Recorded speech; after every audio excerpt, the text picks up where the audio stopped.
So we are going to do a review. So I like to bring attention to what is posted in Moodle. I have released this formula sheet for midterm 2. So you can see it has got chapter 4, 5, 6, 7. Okay, we're going to cover 4 chapters for midterm 2. So if you look at chapter 4, it's very minimum what we have here.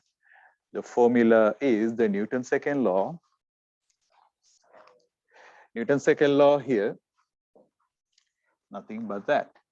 Well, of course, then you can write it as 2 equation when we are dealing in 2 dimension. Then we talk about the friction force, which is, the static friction force is always equal to the applied parallel horizontal force. And then we have 2 equations for the maximum value of the static friction force, that is 1, and the kinetic friction force, that is 2. So that is all that equations we have. So I have opened this past midterm. So I'll start with the question number 1. There you see that we have a free body diagram question, although we did that in chapter 3. We are doing it again. Okay, so you can see how important it is. Okay, if you don't get the free body diagram right, you're not going to get the Newton's second law right, and you'll not be able to solve problems. So here you're talking about a man having a mass m, is standing inside an elevator which is moving down. There's a figure. Which one of the following is the correct free body diagram for the man? N is the normal force between the floor and the man, and T is the tension in the cable attached to the elevator. Note that the size of the arrows representing the forces are not necessarily drawn to scale. So you don't have to worry about the size of the thing, okay? It may not be correct, but we don't care. We only worried about correctly putting the direction of the forces and the correct forces. So the man is sitting inside the elevator.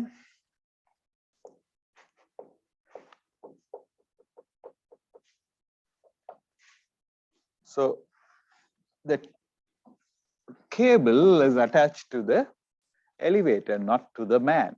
We are asked to draw the free body diagram for the man, not to the elevator.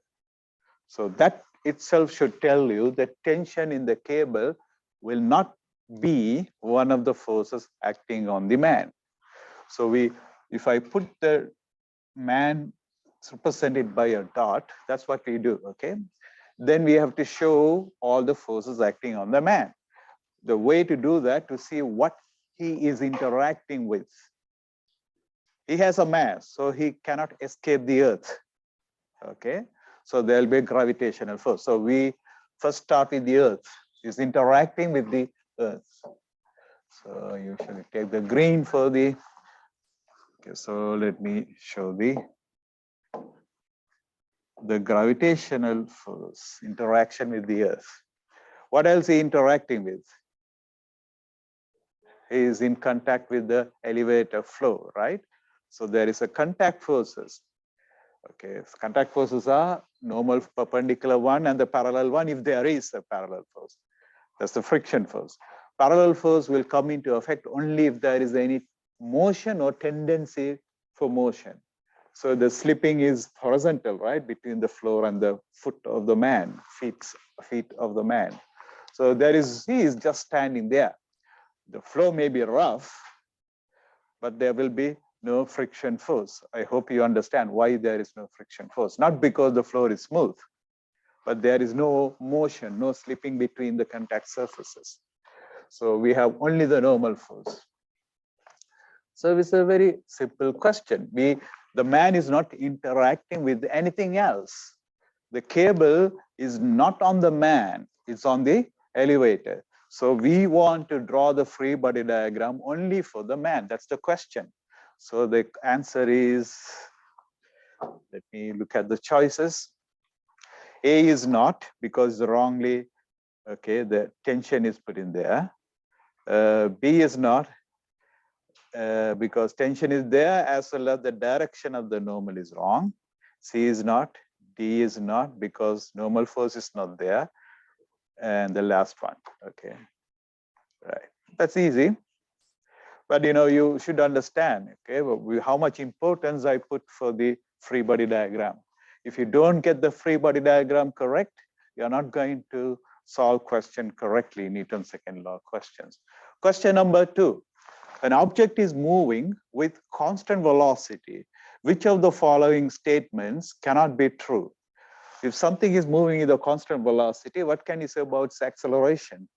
0, because acceleration is a rate of change of velocity. So that's even with something moving with a constant velocity is in equilibrium, because equilibrium condition is net force acceleration is 0. In other words, net force is 0. So let's read each of these statements and see whether it is correct or not correct. Number A, there are no forces acting on the object. Cannot be true, right? So, the way the question is phrased, we have to be very careful. So it can be true, right? If there is no forces acting on it, is true. If there are no forces acting on it, that means net force is 0. That means acceleration is 0. That means it moves with the constant velocity. So this can be true. This is true. Not only can be true, it is true. Okay, so here's B. The net force acting on the object is 0. So when the net force is 0, acceleration is 0. That means velocity is constant. This object is said to be in equilibrium. That is exactly the definition of equilibrium. When something is having a constant velocity, it doesn't have to be 0. The velocity, as long as it is constant, it is in equilibrium. 0 is a special case. We call it static equilibrium. The object has 0 acceleration. Yes, constant velocity means acceleration is 0. There is only one force acting on the object. Okay, if there is one non-zero force is acting on the object, that means it has acceleration. That is the Newton's second law. So this is the one that cannot be true.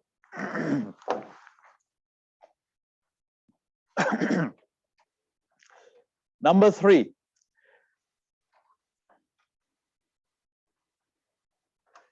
An object is free to move in the XY plane. If the net force acting on the object is that, now you should understand what is the meaning of this, right? By now you know about vectors. This is the way of representing a vector. X component of the force, Y component of the force. When you put it in an angle bracket, that is the standard convention, one of the standard convention of giving a vector, okay? When you put in the angle bracket, it is not coordinates. It's a vector. It's not the coordinate of position. It is a force vector.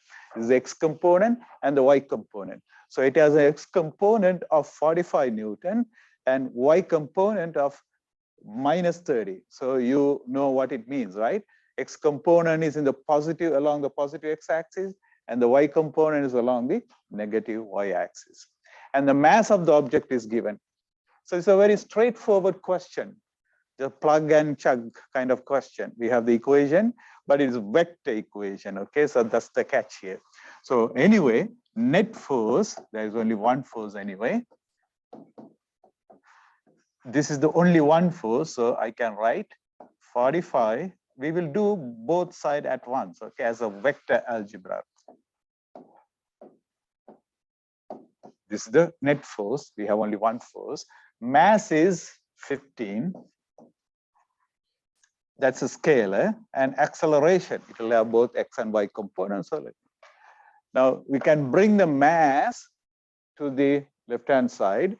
So we know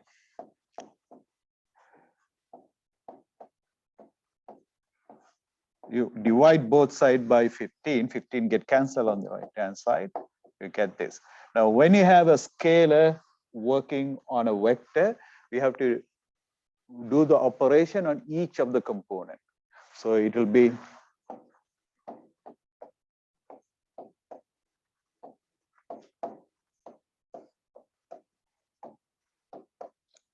That's it. In one stroke, we find both the x component and the y component. So when you do the math, you get this. So you don't have to write it separately along the x-axis, get the x component separate. You can just do, vector algebra.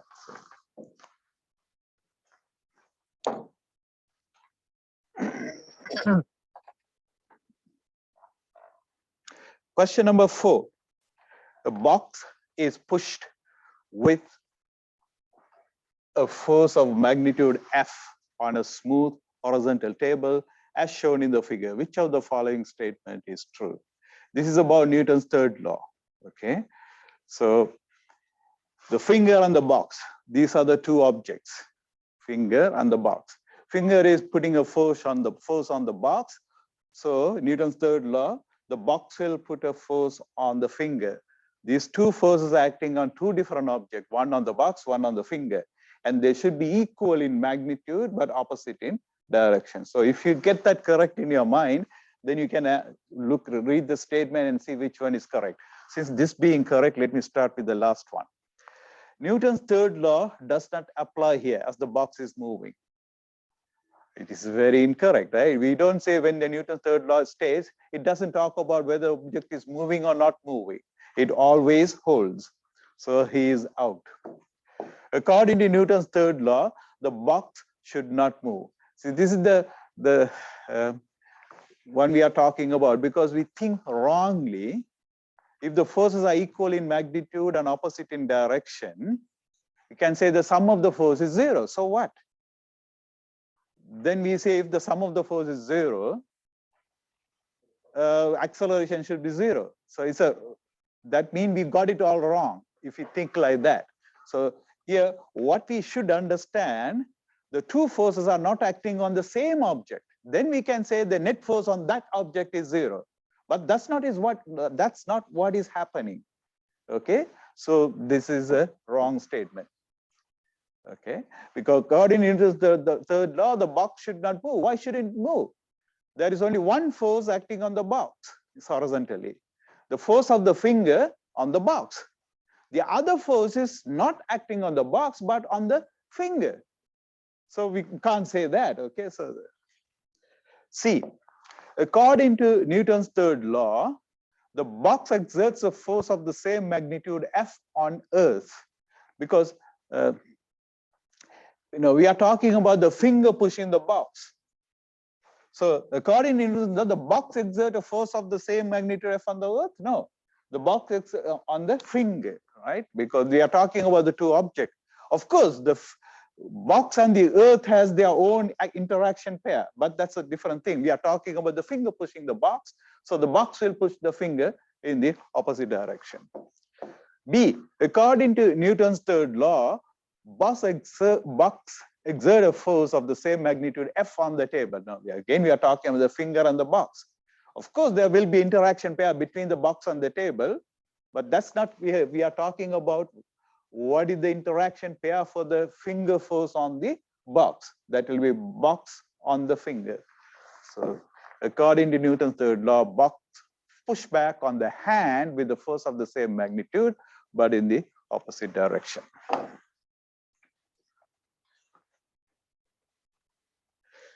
Question number 5. A small guy and a large football player moving at the same speed collide head-on. Which person experiences the larger average force during the collision? Again, Newton's third law. Okay, so answer is the same. Okay, but you might say, okay, but the small guy get hurt. Yeah, of course, because for the small, the force will be the same. He and the force on the big guy from the small guy, let's say, I don't know. Okay, let's say, okay, 600 Newton or whatever. So the force on the small guy from the big guy will also be 600 Newton. They will be equal in magnitude, but opposite in direction. It will be the same force. But why is he hurt more? Because 600 Newton is a big thing for the small guy. 600 Newton is nothing for the big guy. So that's the thing that we don't think of. But the answer is they experience the same force.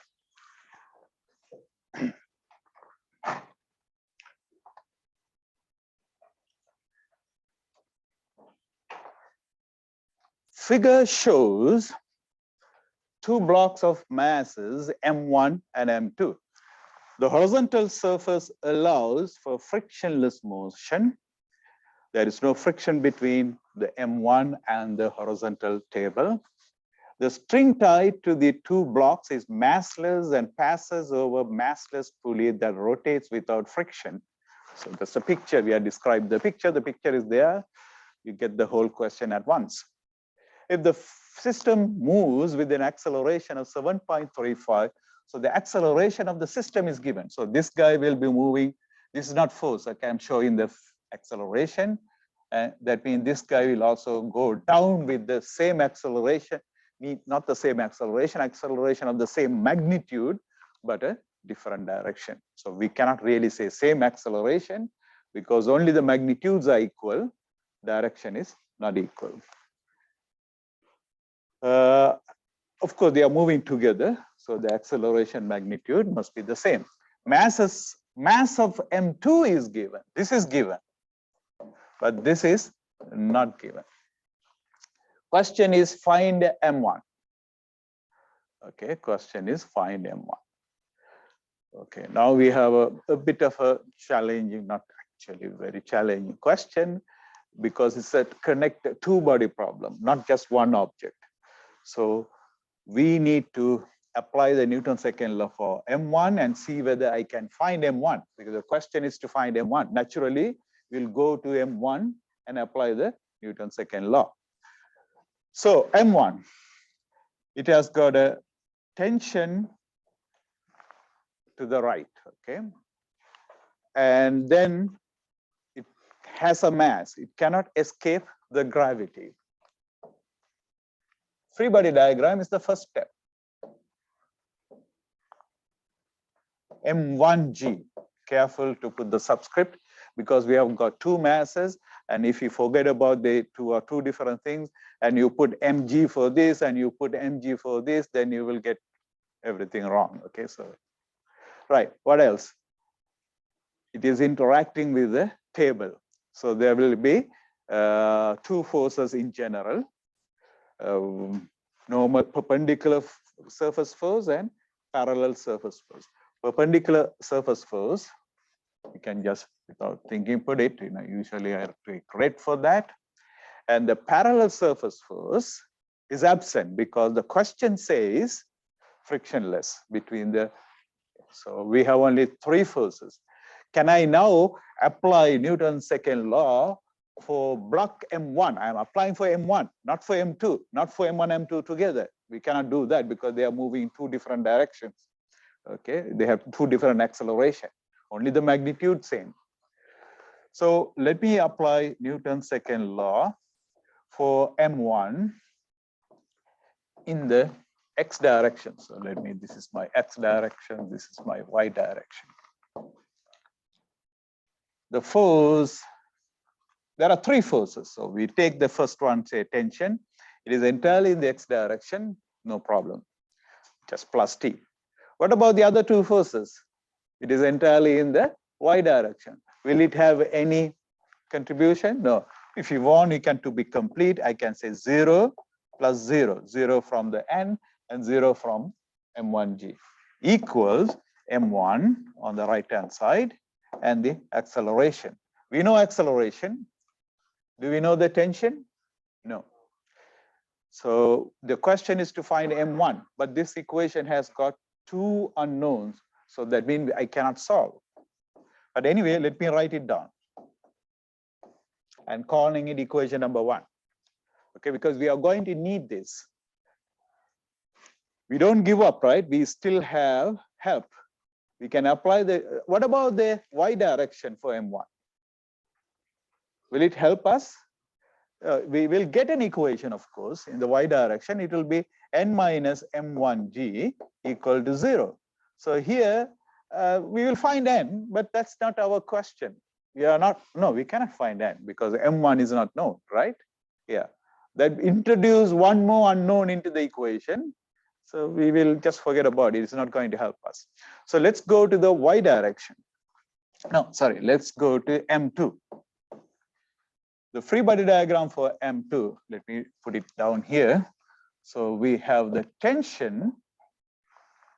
It will be the same T, but the direction is different. This is an assumption we make because it being the one string, although there is a pulley in between, we assume the pulley has no mass, no friction, then we can safely say it is the same tension magnitude.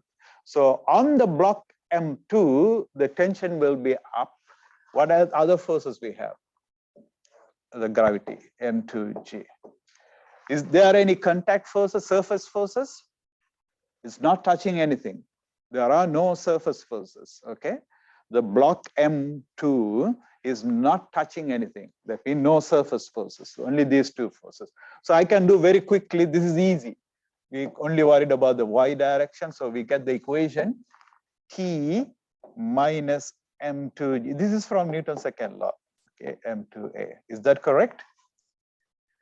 Okay, be careful with the subscript because I use M1 for the other block. They are not the same mass.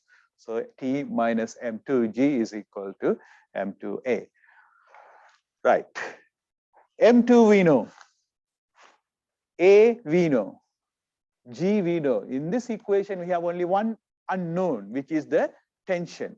So I can find the tension from this guy and get this value of T and bring it to this place and solve M1. Okay. It's all solved. I think the solution is there. So I just showed you so you can follow the solution. Now you understand how it is done. See on the, now we are stopped at this point in the, for M1. Okay, because we know the acceleration, but these two are unknown.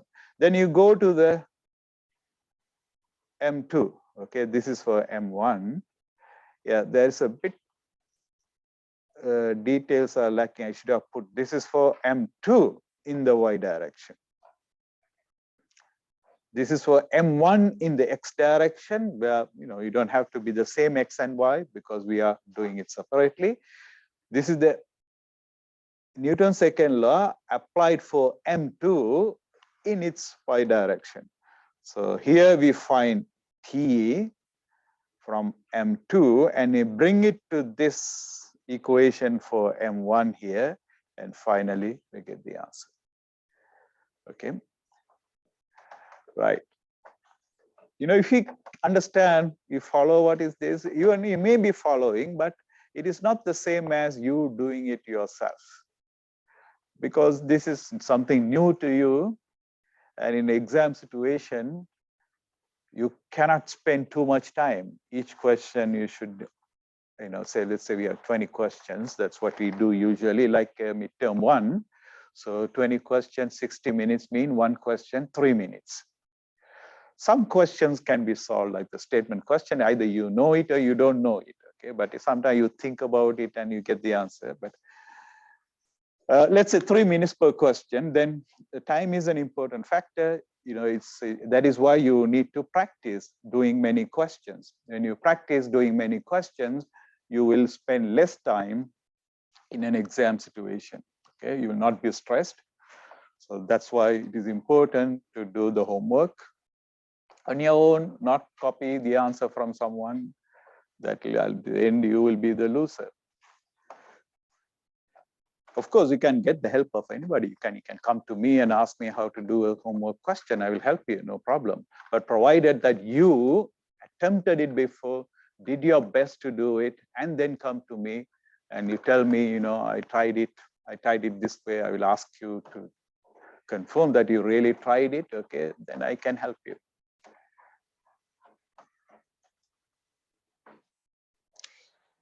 Question number 7. When a 45 kilogram person steps on a scale in an elevator, the scale reads 500 Newton. Which one of the following statements can be true? Look at this question, very interesting. Okay, you should develop an interest. When you have an interest to this kind of thing, physics, of course you are not doing physics, but still when you have an interest, you can learn easily, right? When you don't like something, you don't want to learn, no matter how much. So we have to develop an interest. And I believe it is interesting. You stand in a scale, on a scale in an elevator, the scale read 500 Newton. What can you say? What is happening here? Let me say, okay, someone tell me what is the weight? 45, the actual weight of the person. It is about 450, right? If I say 9.8 is 10, I don't bother to do an exact calculation. Actual weight will be something about 500. No, 450. If I say G is equal to 10. Okay, I'm putting an overestimate, doesn't matter, but because scale is reading 500. The actual weight is somewhere around 450, less than 450. But the scale is reading 500. So remember what he studied in the last class? Yes? Yeah, we had a general equation, right? I will write it without proving it. We had this in general. What the scale read is n, the apparent weight, because if you are falling freely, you are not, say you and suppose the cable of the elevator is broken. Then the elevator floor is falling with a rate of 9.8 meter per second square. You're also falling at the same rate. Are you going to press on the scale? Because you're both falling at the same rate. So n is equal to 0. So what will the scale read? 0. Your weight is, the apparent weight is 0. The actual weight, of course, if you call the gravitational force is your actual weight, the gravitational force didn't go anywhere. Your weight is m into g, which is 500 for this question, 450 Newton, or something less than 450 Newton. So apparent weight is n, how much you press on the floor. So this is now you get this equation. You can see this equation we derive by taking the upward direction as the positive direction. Okay, this is the equation. If A is positive, apparent weight is greater than the actual weight. If A is negative, apparent weight is less than the actual weight. That's all you have to remember. Do you have to remember this equation? Well, it might help you because you can derive this equation quickly using the free body diagram with the first question, right? And now there is an acceleration, so n minus mg is equal to ma, Newton's second law. Then you get this. This is not in the formula sheet. Okay, but if you want to remember, I have no problem with that. Okay, but if you don't remember even, you can just derive it on the spot. Because Newton's law, second law, is in the formula sheet. Right, now getting back to this. Here, what we understand, n is greater than mg. That means A is positive. So we know in this question, A is positive. You can have, he's saying it is going down. Oh no, we have choices. We can have A positive in two different situations. Elevator going up with the increasing speed, direction of A is up, so A is positive. Elevator going down with decreasing speed, again acceleration is up. What you have to remember here, what you learned in previously, the kinematics, if the speed is increasing in a linear motion, okay, in a straight line motion, acceleration direction is in the same direction as the velocity. Remember this, okay? This is not in the formula sheet, okay? In a linear motion, you can note it down, okay? In a linear motion, if the speed, not velocity, I'm saying speed. If the speed is increasing, acceleration direction is the same as the velocity direction. Again, in a straight line motion, okay? If the speed is decreasing, acceleration is in the opposite direction to the velocity direction. Now I can see which one is correct. Let me take the incorrect ones first. The elevator is moving downward with the increasing speed. What is the direction of acceleration? Down, same as the velocity. So A is negative. So this is not correct for this particular example. B, the elevator is moving upward at a constant speed. If the speed is constant, acceleration is equal to 0. So the scale should show the correct weight as it is, okay? So it's also wrong. C, the elevator is moving upward with a decreasing speed. What is the direction of acceleration? Down. So A is negative, so he is also out. B, the elevator is not moving. Acceleration is 0. So the normal force must be equal to the weight. Okay. So he is also wrong. So let's look at D. The elevator is moving downward at a decreasing speed. So the direction of acceleration will be up, opposite to the velocity. So that's why it is correct for this particular example. I will continue after taking the attendance. Yeah, so I'm going to repeat this question 7. Yusuf, you're Yusuf, right? Ahmed, okay.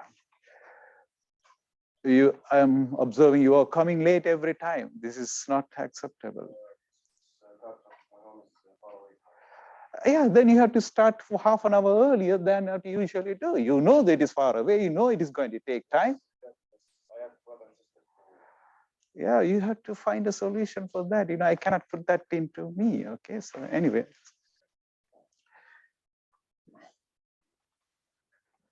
Okay, so I'm going to do this question again. So this one is not in the formula sheet. Okay, you can't say anything about that. It's just on the spot. You can do it in your mind as well. Free body diagram for the man. Normal force up, mg is down, and the elevator has an acceleration. So n minus mg is not equal to 0 because it is A is not 0. So it is not equilibrium anymore. So n minus mg is equal to ma. So rearrange, I get n is equal to mg plus ma. So you get the equation on the spot, okay, by just applying the Newton's second law. Now, the question says, the person standing on an elevator, he reads the scale, and the scale gives you his weight to be, not weight, yeah, because what you think what the scale reads is your weight, right? But it's the apparent weight, the weight that you feel as if it's your weight. So he is reading 500 Newton, but if you do a quick calculation, his actual weight is 45 multiplied by 9.8. It is somewhere around 450. Okay, you can actually take their calculator and do it, but it is less than 500 Newton. So according to his this experiment with this reading, his n is less than greater than mg. N is equal to 500, that is what the scale read, and mg is equal to 45 multiplied by 9.8, roughly I will say 450 if I take it as. Anyway, it is less than, actual weight is less than the reading, the apparent weight. Apparent weight is greater than the, is that what I said? The apparent weight is greater than the weight, okay, actual weight. This means what? A is positive, okay? So far so good. We know that acceleration of the person is positive. That's why his apparent weight is greater than the actual weight. Now, how can A be positive? We have two scenarios for A can be positive when a person is in an elevator. Positive here means because this equation is written with the assumption upward is positive. So the direction of acceleration is up. That's what it means. When the elevator is going up, does it mean acceleration is also up? Not necessarily. You're following me, right? You're the one who asked me to repeat it, right? Okay. Elevator may be going up, but the acceleration can be down. Only the velocity. Why? Suppose the elevator is going up with a decreasing speed, direction of the acceleration is in the opposite direction. If it is going with the increasing speed, direction of acceleration is the same as the direction of the velocity. It is always the case. So something else you want to remember this in order to answer this question. For a straight line motion, okay, if the speed is increasing, acceleration direction is the same as velocity direction. If the speed is decreasing, direction of acceleration is in the opposite direction to the acceleration. You have to know this in order to answer this question. Now let me read this statement. A, the elevator is moving down in an increasing speed. So velocity is down, but it is going with a increasing speed. What is the direction of acceleration? Same as velocity, down. So acceleration is down. So he is out because I'm looking for acceleration is up, right? Right. Elevator is moving upward at constant speed. If the speed is constant, what is acceleration? 0. So he is also out. That means n has to be mg. C, the elevator is moving up at a decreasing speed. Velocity is up, decreasing, so acceleration is down. He is also out. E, the elevator is not moving. If it is not moving, acceleration is 0. He is also out. Now let's look at this. The elevator is moving downward at decreasing speed. Velocity is down, but decreasing speed, so acceleration is up. So he's right. Can you suggest another answer, another correct answer? Somebody? Yes. Okay, another correct answer is elevator is moving up with an increasing speed. I'll never give you 2 correct answers, okay? By accident might happen, but that's not the idea. We'll always give only 1 correct choice, okay?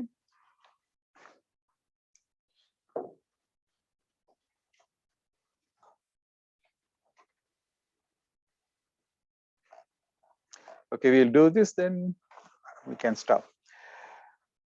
1,200 kilogram car is going around a flat curve of radius 292 meters.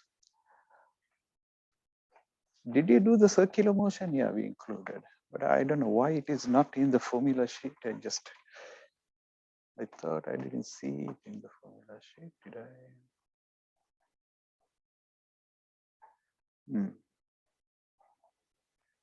Yeah. Somehow I missed the formula sheet. We have the circular motion, so that should be there. Right. So we can apply the Newton's second law for, we do it for uniform circular motion as well. This is the equation. For AC, I can put V squared over R. So we can say when something is going in a circle, it has an acceleration. This is what we learned before, previously in chapter 3, perhaps, yeah. Now we bring in the dynamics. We say, if there is an acceleration, there must be a force in this direction. So we say the sum of all the centripetal force is equal to mass into centripetal acceleration, which is V squared over R, radius of the circle that it is describing. So here we have a car taking a flat curve. You know, there is a meaning of flat curve is the road is flat, horizontal. You know, sometimes you see the road is not flat, especially in a curve. Okay, I didn't bring that in, okay, because we want to reduce the amount of thing that you learn, but otherwise it's also interesting. Why do we bank the road in a highway? It has a reason. But anyway, here is a flat curve. If something is going in a flat curve, it needs a centripetal acceleration or centripetal force to make an acceleration toward the center of the circle. And then I can say the centripetal force The only force, suppose this is the car. What are the forces acting on this car? I'm looking from the top, okay, bird's eye view. So you have normal force out of the screen, right? Normal force is vertical out of the screen. Gravitational force into the screen. These are all vertical forces. The centripetal force must be a horizontal force. Can they contribute to the centripetal force? No, because the component of those forces, vertical forces in the horizontal direction will be 0. So the normal force cannot help. Gravitational force cannot help. How can the car make the turn curve? It cannot. Newton's second law, if there is an because when there is a curving, there is an acceleration toward the center of the circle. There cannot be an acceleration if there is no force in that direction. That is Newton's second law. So normal force cannot help. Gravitational force cannot help. Who is going to give this force? No bending, flat road. That's why we put a bending. I mean, okay, who is? Friction. The parallel force must be the friction between the tire and the road. That's why if the friction is small on a rainy day, for example, or dust on the road, there it become powdery or whatever, then the friction become less. The car will skid. Skid probably. That is because you don't have enough centripetal force to keep the car doing that curve. Okay, so it will skid.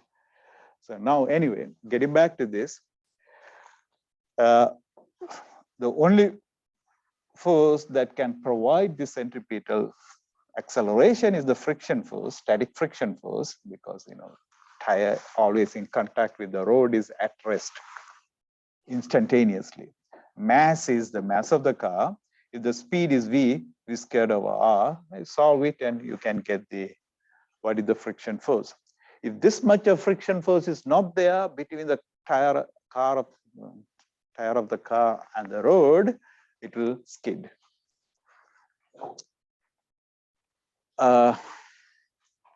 Any question, please? I think the next question is chapter 5.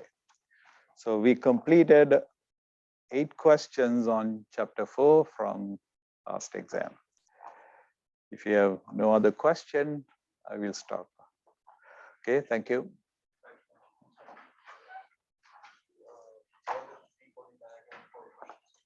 Yeah. Oh, yeah, of course. That is the question number 1, isn't it? Okay, I will do it.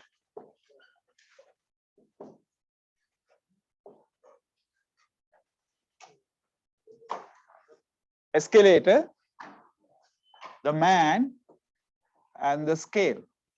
You draw the free body diagram for the man, not for the scale, not for the elevator. So the man has a mass, so he cannot escape the earth pull. So that is the force number 1. Then the man is pressing on the scale.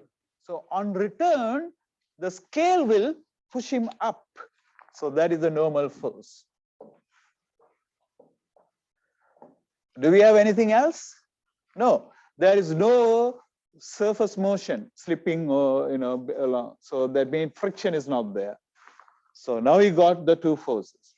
And this is not at rest. Okay, the elevator is moving. So net force, now Newton's second law, is equal to mass into acceleration.